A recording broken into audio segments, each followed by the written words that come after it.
Yes, অনলাইনে order করেছিলাম দুটো ড্রেস, সেই দুটো আজকে হাতে পেয়ে গেছি ফাইনালি। একটা কেটে দেখেছি আর একটা আপনাদের সামনেই কাটিং করব, তারপর দেখব কোয়ালিটি কি রকম বা কালারটা কি রকম। ঠিক যদিও দুটোই আমার পছন্দের, তবে আপনারা কমেন্টসে জানাবেন দুটোর মধ্যে কোনটাতে আমাকে বেশি ভালো লাগছে।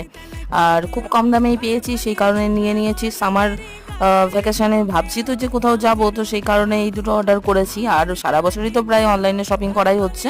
তো চলুন পরে আসি, তারপর দেখাই। তো প্রথম ড্রেসটা হচ্ছে এই যে একটা মিডি ড্রেস, ওয়ান পিস বলতে পারেন। তো বেশ সুন্দর, কমফোর্টেবল, আর সাইজও একদম ফিটিং ঠিকঠাক আছে, আমাকে আর এক্সট্রা করে এটা কিচ্ছু করতে হবে না। সেকেন্ডটা হচ্ছে এই যে একটা প্যান্ট সাথে টি শার্ট, বেশ সুন্দর, একদম ঝাঁকানাকা ঝাঁকানাকা কালার একটা, আর খুবই কমফোর্টেবল। পাটা এরকম শর্টের মধ্যেই আছে, খুব একটা লং না। আর আপনারা এর বিচে গেলে বা কোথাও ঘুরতে গেলে এরকমভাবে দেওয়ালে দাঁড়িয়ে পোজ দিয়ে ফটো তুলতে পারবেন, ঠিক যেরকমভাবে আমি দেখাচ্ছি। সমুদ্রে গেলে সমুদ্রে শুয়ে শুয়ে এরকম ফটো তুলবেন। কমেন্টসে জানান কোনটা বেশি